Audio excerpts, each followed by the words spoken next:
the thing about it is that you have to fix you. Yeah.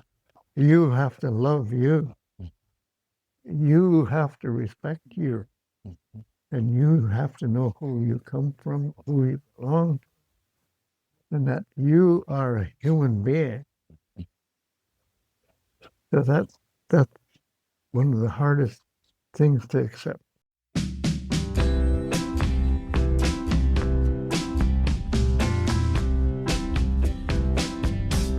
Well, hey there, sweet peas. Welcome back to Friendless. I'm your host, James Avramenko, and this week I had the honor to be joined by two incredible guests. I spoke to Elder Larry Grant, who's the Elder in Residence at the Justice Institute of BC and UBC's First Nations House of Learning, and Scott Steedman, who is a publishing professor at Simon Fraser University. We discuss a brand new book that they have co-authored, Reconciling, which traces Elder Larry's life across Vancouver and the surrounding areas, from Musqueam to Chinatown to UBC and beyond. The episode was recorded live at the Book Warehouse, so there will be a little bit of background noise, but the interview itself was an honor to conduct, and I hope you enjoy. Well, this week on Friendless, we are joined by two incredible guests that I have been really excited to chat with. I am honored to be joined by Elder Larry Grant, the Elder in Residence at the Justice Institute of BC and the University of British Columbia's First Nations House of Learning. He is an elder of the Vancouver Chinese community and the Musqueam Indian Band. I'm also joined by his co-author with his new book, Reconciling, Scott Steedman, who is a writer, an editor, and a professor in the publishing program at the Simon Fraser University. So let me start off by just saying thank you very much to both of you for joining me. I really appreciate this. Quite an honor. I mean, the honor is completely mine, but I'll take it, you know. If I can just say, we've never been on a podcast before. Hey, so it's kind of cool. Excellent. I'm glad to. It's fun. It's fun for me to be. It's fun for me to be the sort of the first host for guests. You know, this show is very gentle compared to others. You know, so you'll be fine, right? Now that I've given my own sort of little intro chyron for you, I often like to flip the question back to my guests and say, you know, Elder Larry, who the hell are you? I wish I knew. I thought I knew. I'm a Musqueam person, right from birth. And from birth, because my father's from Guangdong province and Seimun village in China. Something that I had so much, I think, negative impact on my thoughts as a young boy. But as an older person, have grown to respect who I am and learn to love myself and accept myself. So that's the part that was missing in my childhood, that connection to self,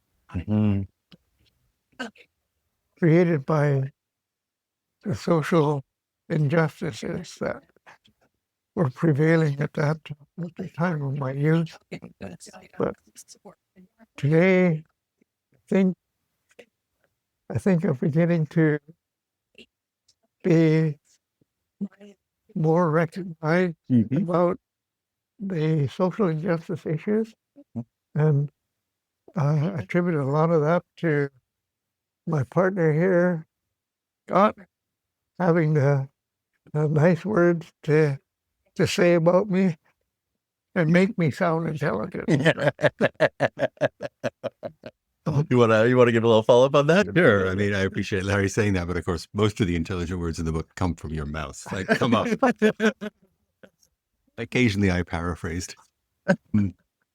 The interesting thing, in a way, is that I'm a settler by definition. My family's Scottish origin. I once did a DNA test, and I come out 99.2% Scottish, which is so boring. But I'm a complete mongrel. I grew up in Australia. My mom's Australian, of Scottish stock, another settler culture. And then I've actually got 4 nationalities. I've also lived for long periods in the UK, London, not Scotland, but in France. So I know about colonization just from having lived with the colonizers. Of course. And how little they care about Canada, but that's another story. And if I could just say, the other thing is I'm someone who's very curious, a reader, and meeting Larry, I was just fascinated by his story and unraveling it, which is what we've done in this book. Yeah. Thank you both so much. So one of the first things that really struck me in reading the book was the specificity of the sites in Vancouver. You know, whether it's, Musqueam, whether it's Chinatown, the Fraser River, UBC, the surrounding area. We're talking about Marine Drive and Marpole. What is it about telling your story through place and location rather than just chronologically that sort of felt like the right way for you? Well, that was the suggestion of Scott, Okay. that we do it very specifically in the different sites that I actually talk about, Right. and have a conversation with each other, and he would record it and write it and explain as much as he can from my words to the words of an author publisher, and I think it really concentrates the talk about Chinatown or Strathcona, the very, very specific parts of my life, and that Agassiz, Chilliwack, Musqueam, Marpole, Chinatown. The very specific issues happen in each location, and they keep popping out. So he suggested that, not knowing anything about book writing or anything like that, or what's appealing to younger people. And so he asked me, what target audience do you think? And I at the time, high school students, grade 10, 12, and second year university. In that age, so that's how we started. They're using that, that way of kind of the framing or the yeah. It created a really powerful kind of anchoring moment. The stories sort of start almost dominoing on each other, right? Yeah. They do. They pop out. Every location has a very, very specific thing connected to it, and once you start talking about the specific area, other issues pop out. Of course, and it goes sideways, and the audience trigger something. You talk about this area or that area or that issue or this issue. It just pops in my head. Yeah. It's not fabricated, and it's my truth. Yeah. That's what I'm talking. Find it is a direct. Where do you think those connective triggers? Where do you think they're happening for you? Is it the stories just start sort of rolling through, or? Well, yeah, there's different things like living in Georgia and Gore, and growing up with the kids in the neighborhood, saying, "Hey, that store over there, he's got all kinds of candy in a certain spot, and watching him, it takes him to leave the back room to come to the front room. There's a count of 1 to 10 seconds there. So if I go in there and you say hi, and you are the one going to buy something, and I'm popping in, I'm grabbing an hog." Yeah. So you've got to scout it, right? Yeah. You scout it, and you scout it, and you scout it, and these little things pop in. Yeah. It's like right now, Scott. Right. Before. Yeah. And I know that, and his candy was located in a very strategic spot, from the doorway. That we go in there, I'll pop in and grab it and say, I want to buy something, but I can't figure out what. So I'll see you later. And around the corner, split the candy. Yeah. I mean, it's nice to know you've got stories for the sequel, right? For the next one. Sorry, you wanted to, I was going to say a couple things. First of all, the book started because BC doing some communications work. This is a freelancer. And they were putting up signs, sort of the first step in some kind of reconciliation. This is like 8 years ago. And they asked me to write a piece about it. I said to them, why don't we talk to a Musqueam person? Which, interestingly. So they said, okay. And that's how I met Larry. I just phoned up the band council. We ended up walking around the campus for about 4 hours and Larry just talking. Yeah. That's how the book ended up being structured, was the same way. Like as we walk and sites and, maps, buildings would stimulate his memory. Ended up with something like 4,000 words written down. And then they asked me for 6 captions for photos. Which, that's going to be tricky. And then it became basically one of the chapters of the book. Right. So that's kind of how the process. But the other fascinating thing is I went to UBC, right, as a student about Musqueam, like the fact that this beautiful campus is right next to the reserve. It's part of their traditional territory where they used to hunt and do all kinds of other things. And no one ever told me that. It was not a topic of conversation. Yeah. So the book, in a way, for me, is an exploration of a city that I grew up in, I know well, and yet seeing it from a totally different point of view through Larry's eyes. I can give you an example that's really poignant to me. We went to Fraser Valley Heritage Park, I think it's called, in Mission, which is where it is. It was there for 121 years, I think. It closed in the 80s. So this is not ancient history. And I didn't go there, but the reason he didn't go is that's a whole other story. Okay. We'll get into that. We'll get into that. But when we were there was no reference to it. We had trouble finding that there are actually the foundations of the boys and girls dormitories there. But there's one old weather-beaten sign saying that this is not sufficient and we're working on better signage. Yeah. Looked like they've been working on better signage for quite a long time. Right. And then at a certain point, Larry was standing on a road that kind of comes up and ends. And he said, we drove up this road to come and visit cousins. And he described them leaning out the window, like they were literally in prison. And as an understanding that he was seeing those buildings that don't exist anymore, sort of, another layer of memory on the landscape that I hadn't seen. It was very poignant. Yeah. And the people running by jogging and going to get a cafe at the beautiful cafe, they're having a coffee or whatever. They don't know about that history of that place. But for Larry, it's very poignant. Yeah. And alive, right? I wonder about that a lot, about the idea of, how do we learn these stories, because to run by it would to the runner just look like a piece of land, and I think that, this book is just, one of the pieces on that road of how to make people understand what has. The hardest part of a lot of those buildings is the memories they trigger, violence and abuse. The survivors were.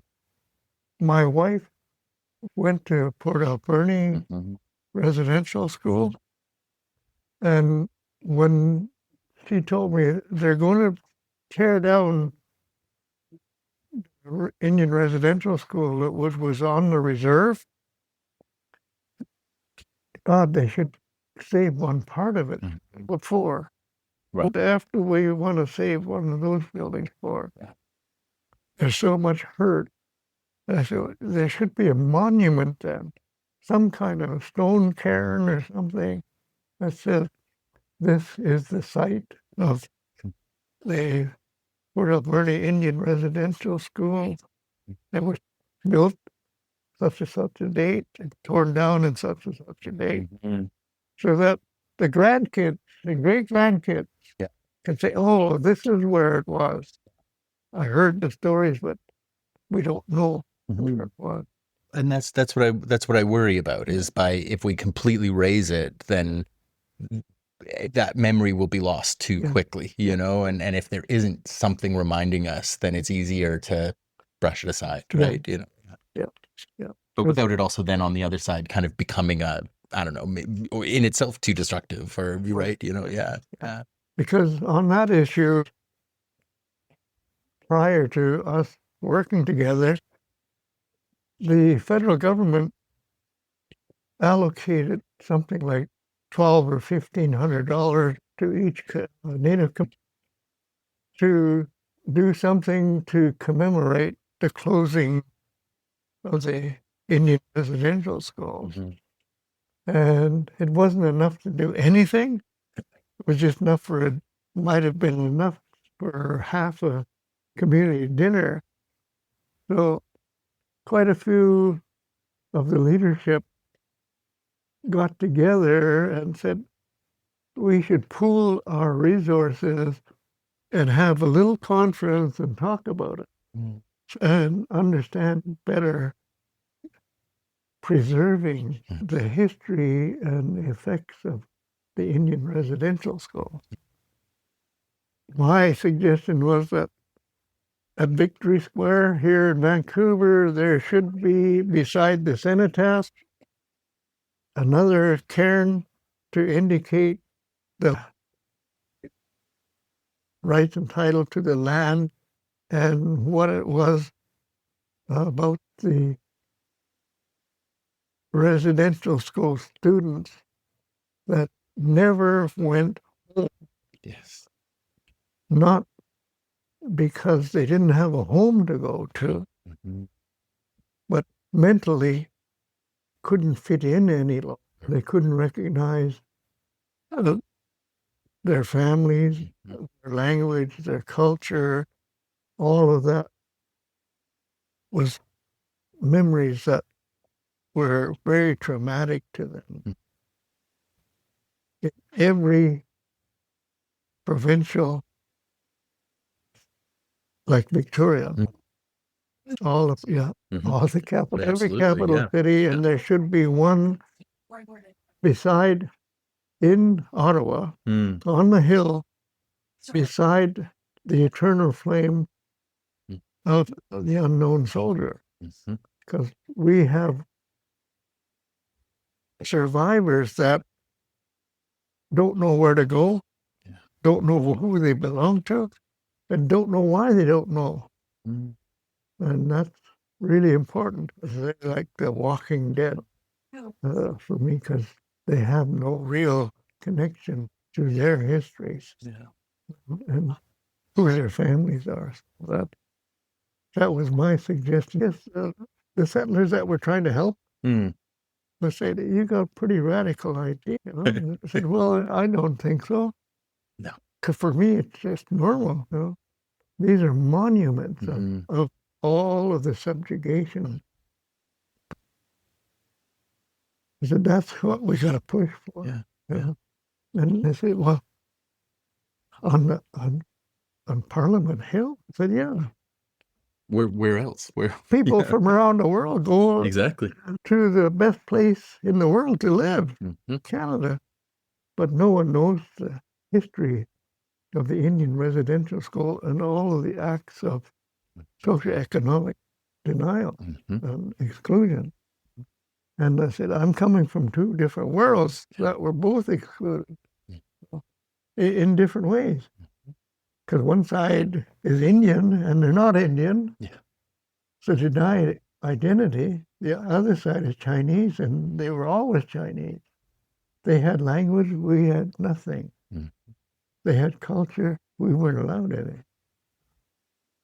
They had identity, we weren't allowed to be identified in a way that identified us as the people that we are. So those are the things that I really was trying to talk about. And it's something that is a whole complete another story. So, whatever came, you were saying these were suggestions in kind of in committee. Where is that current? Is that still being pushed for, or had that been dropped? That kind of just faded away. Oh, that's disappointing. It was just something the government, they wanted to. Right. They we're thinking about you. not going to give you anything they can do. If I could just say, Larry knows more about this than me, but what came and said was the Truth and Reconciliation Commission, Oh, I see. which interestingly came about. It was an act of Parliament, right? Said that they had Yeah. to have. Yeah. It was a court case. Yes. Yeah. It wasn't the government that decided. It was the Supreme Court of Canada. Oh, yeah. Well, so that's something that, It's a piece at least, right? Yeah. But it just, it doesn't feel like that. Sometimes for me personally, it feels like, as important a document as it is, it's like it's still, sometimes you can hide a lot of it by it being text and it being just a thing that you have to actively go out and seek, whereas to have a monument that you can't avoid, and that you have to look at when you go to, right? I think is a lot more, I don't want to say one's more important than the other, but they can work in tandem, right? Yeah. For me, wherever there's a cenotaph for the soldiers, the veterans, there should be something there for the survivors of the Indian residential and the ones that never came home. Same as military survivors. Yeah.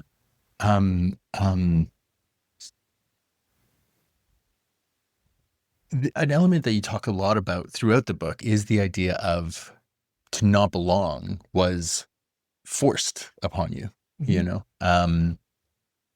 can you kind of take us back to when that realization first truly became, tangibly real for you? Not in the sense of, the lived experience. Of course, that had been a part of it, but that first moment where you reflected an understanding of what had been done to you. I know that's a big one. That's because trying to find us. Of course, yeah. Challenging, but I know that when I was in high school, basically it became more clear. And when I was serving my apprenticeship, my mentors were military mechanics that of the Second World War but they took care of the tanks. Okay. And then they talked about Canadians being Canadian and said, no, we're not allowed to do this. We're not allowed to do that under the Indian Act and under the Chinese Exclusion Act. We're not allowed here, allowed there, not allowed there. And then customers coming in, I was very proficient on the largest crankshaft grinder west of the Rockies at that time, the largest crankshaft grinder in British Columbia. And the customers would come in and talk to the crankshaft grinder. And the front desk guy would say, oh, that's him over there. They go, that's you? You're the guy that runs this machine? I'm the guy. Yeah, but you're expecting a white guy? Oh, I didn't say that.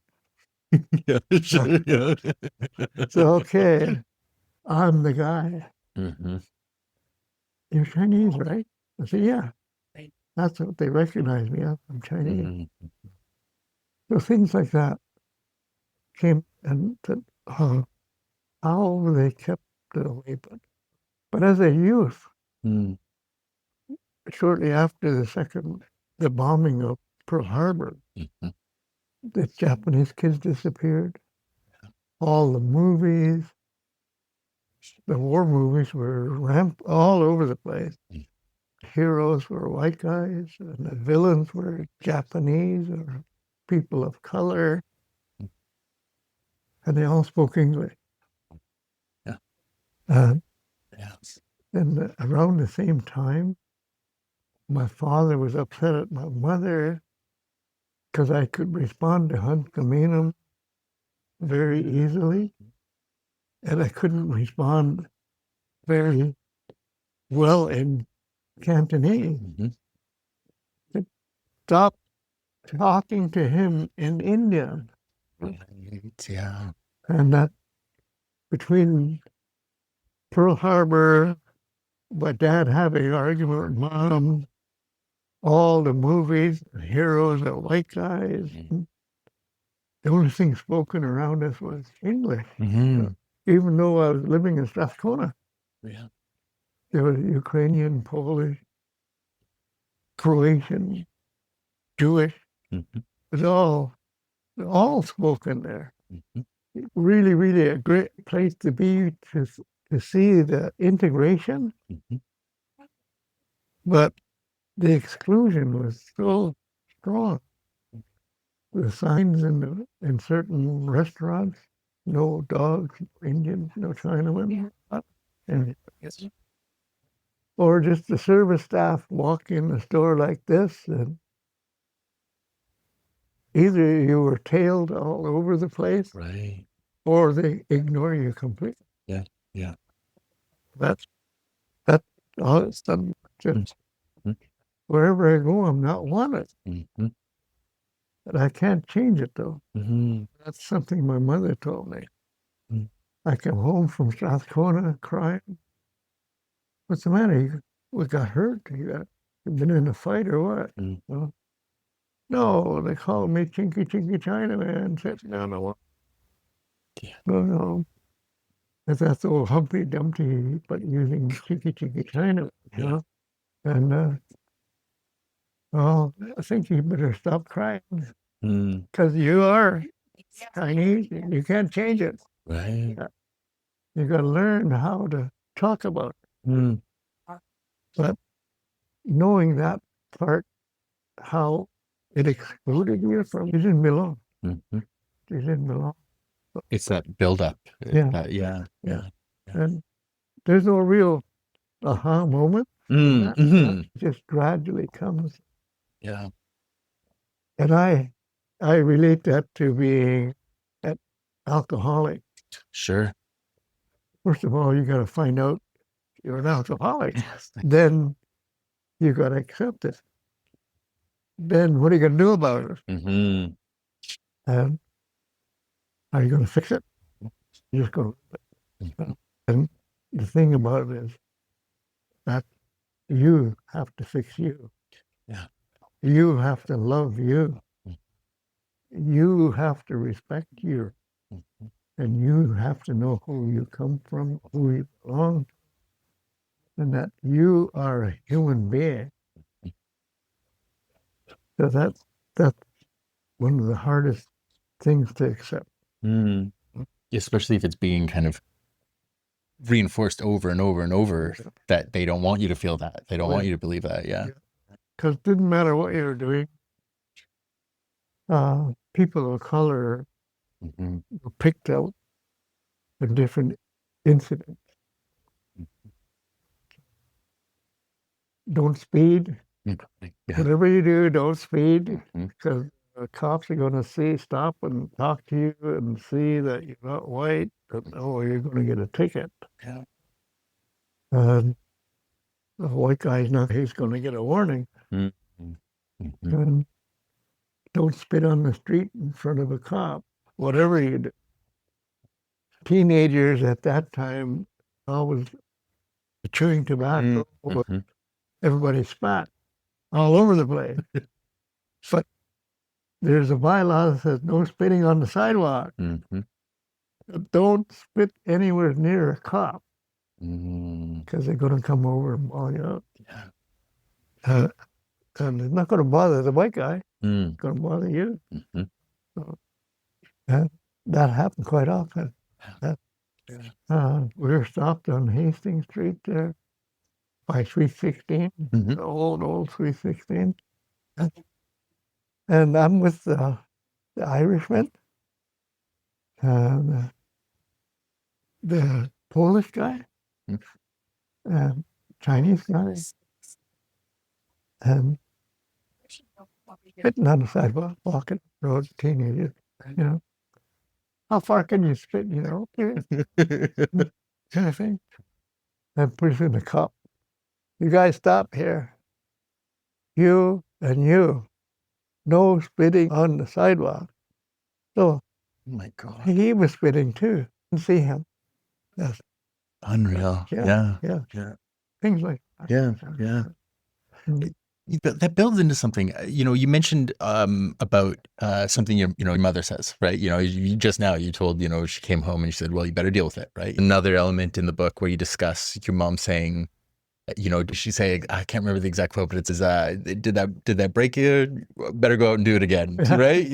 And I'm curious, an element of this is, and a big element of the book felt like the things that your family and your parents passed to you, and I'm in kind of conflict with the things that the culture and the government were trying to take. And I'm curious, are there things that spring to mind that your parents passed on to you and gave to you that no matter what they did, the government just could not touch and could not ever kind of take away from you?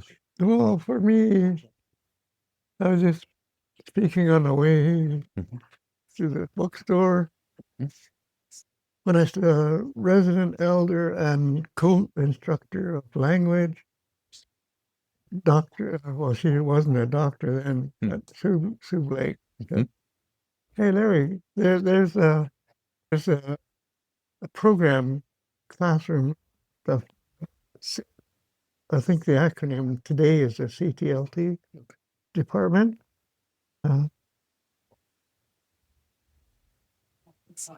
Teaching and learning technology. Okay. Yeah. And it's about classroom behavior and ethics. You've never been in a classroom teaching anything. So come on, it'll help you learn how to behave in the classroom. Right. Away I go, a half-hour presentation or 45-minute presentation. Got any questions? No, I have no question. And after she's driving me home, she said, "What did you learn there?" I said, "Nothing. I didn't learn anything in there. My mom taught me this when I was a little boy. Yeah. Not as a old man teaching class. Said how to respect someone. You don't have to love them, but you got to respect them. Mm-hmm. You got to respect what he knows and how he's teaching. And you have to have respect for each other. You don't have to love each other. Mm-hmm. You don't even have to like each other." What I learned in the machine shop. There's a lot of stories about that, isn't there? Yeah. You don't have to love anybody. Mhm. It's like my dad running Chinese grocery store. That old woman treats you like a dumb dog. How can you say, "Can I help you, ma'am?" "Oh, yes, ma'am." "No, ma'am. This is a better one over here, ma'am." "You can take this one." You're sucking up to her because we're just by ourselves. You're just sucking up to her. You say, "Well, she pays the rent. She pays the rent. And she is a customer. I have to talk to her very nice and respect her and treat her properly, or she's not coming back." Yeah. And that's what I learned in the trade. We could sit and talk and argue and yell and swear at each other, talk about politics and religion, just really get face to face. Okay, coffee time's over, guys. Yeah, okay, let's go. Come on. We got work to do. And the issues we talk about many times are not specifically about me, conversation, which you could perceive as against me, may not be. And you don't know. So, and if you don't work together, it's going to fall apart. Everything's going to fall. And for me, that's part of reconciliation, reconciling. Work on you before you connect with others. I found it interesting. I don't know if you've necessarily made a direct connections, but in telling the stories of your sober, I got sober 3 years ago, so I'm a little ways behind you, let's say, right? Yeah. But the way you tie in that process and that sort of development of self-love for that, and connect that to reconciliation as a personal, personal work on top of the community work. Yeah. I really loved and appreciated that those connections. And I'm curious, I guess, where do you start with that kind of thing? If someone picks up your book and they're feeling kind of inspired, where would you hope they go next, kind of? From the book itself? Like for their own personal, Oh, yeah. That's I know, that's sorry. a real challenging Yeah, question, isn't it? because first of all, Richard Vidan, who was a navigator in the Royal Canadian Air Force, you have to know where you are before you know where you're going. It's the same thing in life. Where are you in life? You have to figure that out before you can actually start to move forward. And what caused all of these issues? Because for me, it was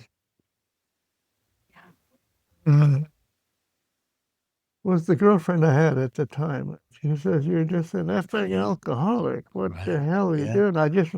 Why can't you slow down?" So I go in for two beers. Turns into more than two. 2 beers. It means closing time. And that is something that I had been trying to stop, actually slow down 4 years, but going in for 2 beers doesn't work. And ended up stopping cold turkey because my young brother I'm the older brother. Older brother says, "You drink more than I do, for Pete's sake." And I drink a lot. Kid brother says, "I don't even drink. I can't drink." And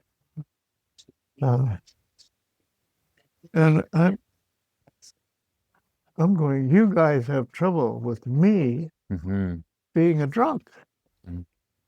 But I'm a functioning drunk. Right. Yeah. Nobody knows I'm drunk except Mom. The one that could tell, oh, you're drunk." Yeah. And kid brother would say, you were answering my questions. You were having a discussion. You weren't slurring your words. You weren't mumbling. And you were not bouncing off the wall. Sure. In the way you were discussing things. And we discussed these issues that I'm asking you about. I said, well, first of all, I got to get to that stage where I was before I could give you an answer, because I can't remember. Sure. Mine will go back to, why am I drinking? As a youth, we didn't drink. We had the odd drink, but we didn't drink. Might have had a Mickey to go to a dance, but we wouldn't finish it. And that, why do I need to get drunk? And then whatever issues were there, when I stopped, I sat, must have been 2 years with my mom again. Every chance I had, would go and sit with her. And we just talk about history, talk about life on the reserve, life as kids, her life, my life, Dad's life, uncles, history, genealogy. Then pretty soon it started to come out, that anchor that she talked about, the Musqueam history of who I am, who I belong to, where I come from, the culture I belong to, how I belong to that culture, and who is my family. And everything you do is a complete reflection on your family. You do something wrong, you put shame on the whole family, not just you. Mhm. And you don't have to be a spokesperson for your family. Everybody knows who you belong to. You know that. Mhm. Because if we went to a longhouse on Vancouver Island, talked to the old ladies, I'm the grandson of Hope Collette at Musqueam. Oh, we know who you are. Yeah. Sit over here in the front, not in the back. Mhm. You belong here Mhm. in the front. I said, yeah, but we're just teenagers. You come from Hope Collette. You belong right here. Mhm. Don't move. Yeah. Anybody comes in here and wants you to move, don't move. Yeah. Then it gradually, what Mom had said, that's your anchor, who you are. Mhm. You don't need food. But you gotta love you. You gotta respect you. And that was my journey. Yeah. And it took a while. Yeah. Sure. But, All journeys take a while. oh yeah, That's just this one was crazy. For me, there's been a journey too, and I think a lot of it's about listening. I think for me, I was lucky to meet Larry. I spent a lot of time listening to him, and it's took us years to write the book, and pieces. So the whole time, instead of putting up my hand and explaining things to Larry, which is what us white guys like to do, a university professor, for God's sake, I shut up and listen. And a couple of sort of side notes, but whenever I give a talk, I have notes. Yeah, Larry never does. Sometimes I'll ask him ahead of time, "What are you going to say?" We'll find out. You'll find out. And that's an amazing thing. He said some things recently about how he looks at the audience and he gets feelings from them about what they're interested in, what they want to hear or what they don't want to hear, and that's really interesting to me. As I said, as a university professor, it's cool. I still bring my notes, but I tried that because I never spoke publicly, ever, as a tradesperson. Maybe in an audience like this in the lunchroom, but never, ever spoke public. That was Kid Brother's job. right, yeah, He loved to talk. yeah. His son Wade loves to talk. He's now my member of parliament. I was gonna By say the way, I recognize the name. Yeah. That trait probably helps for that job. Yeah. But I attended so many cultural events. A young person, young adult, listen, orator. Oh, beautiful orator in our language. One day I hope to be like that. But I never spoke. And the first 5 years, as if I was standing in a shower. The amount of perspiration that was coming off me, I couldn't believe. Yeah. And That's when you were speaking in Uncaminum. yeah. It was freaky. And, the first time at UBC, my young brother says, I can't make it. I have to cancel. I got to go do something. Can you go and do a land acknowledgement at UBC? I want you to speak Hunkaminam. Yeah, I guess so. Yeah, okay, I go there. And I'm nervous because I'm not a public speaker at that time. Yeah. And people start to come in and line up. And I know the people, the graduates that were going to be there, that's why we were asked to be there. Mm-hmm. And in front of me, Auntie Irene Harris. No. So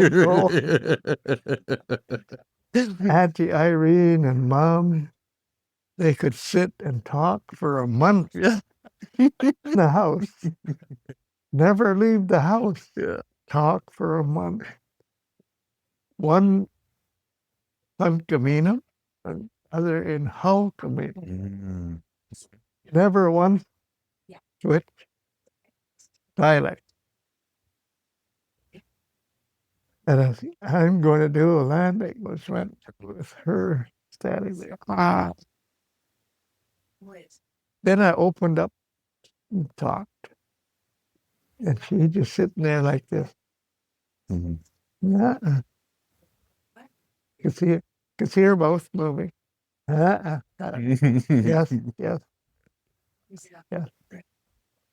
And I go,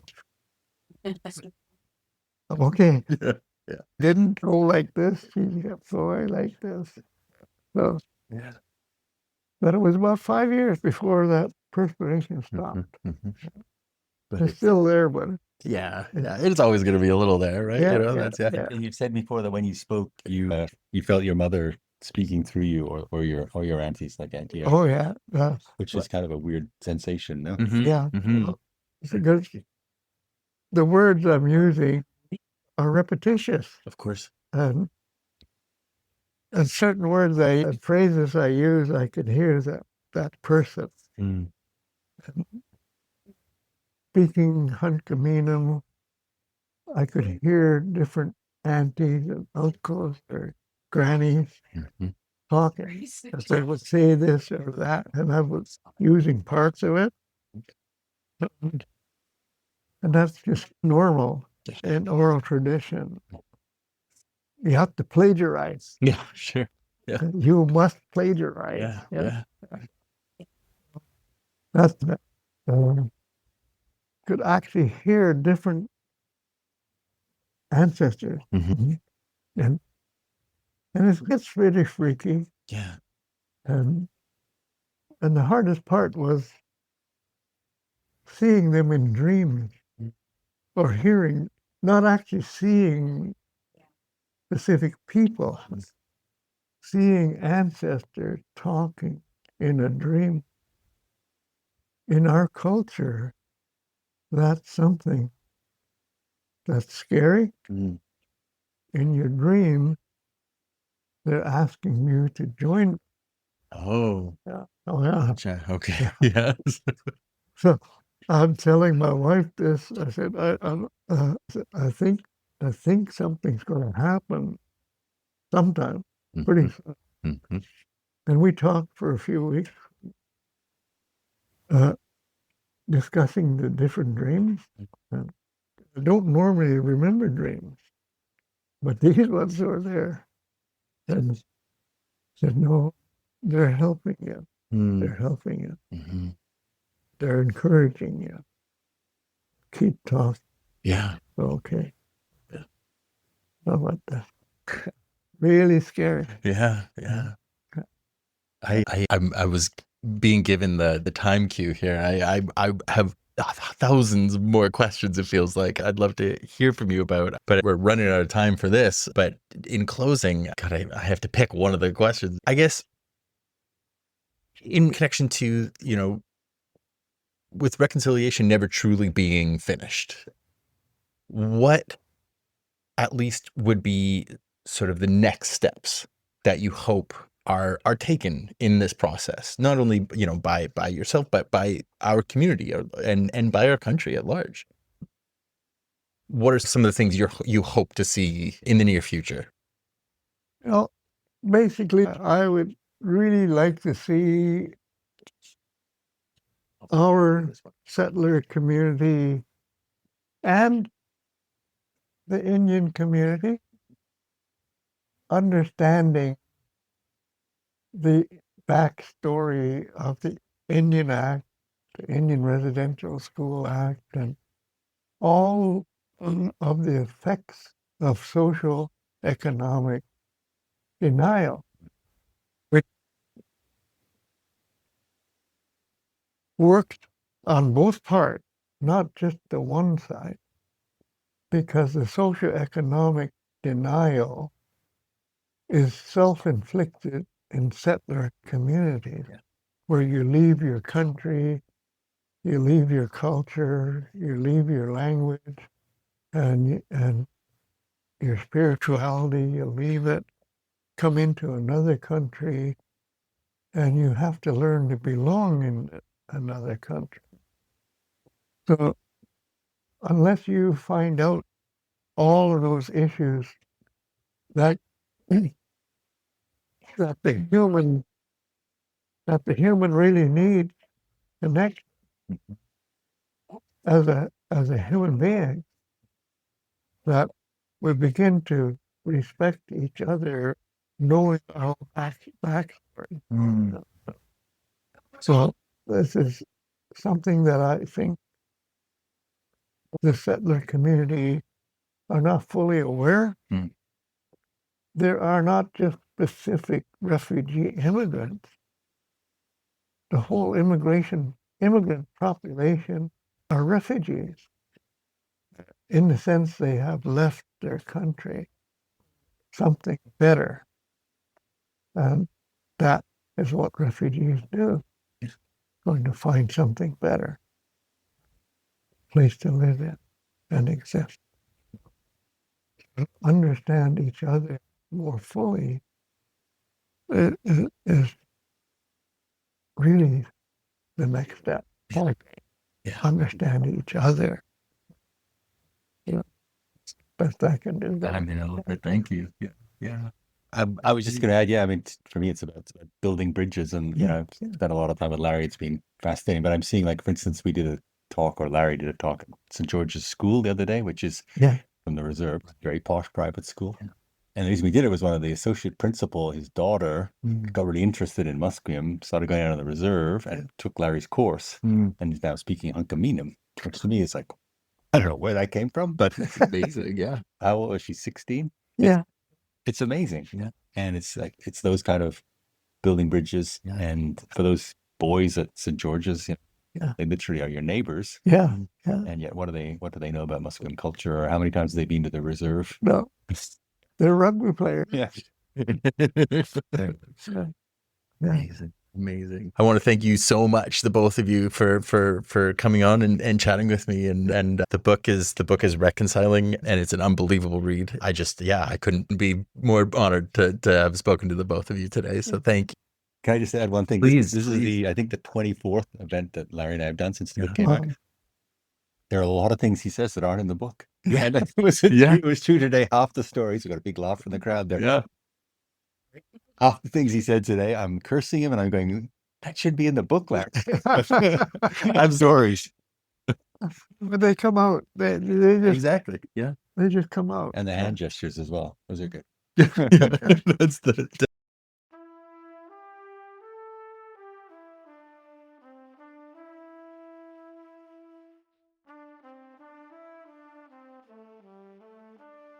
And that's it. Thank you once more to Elder Larry and to Scott for joining me on the show.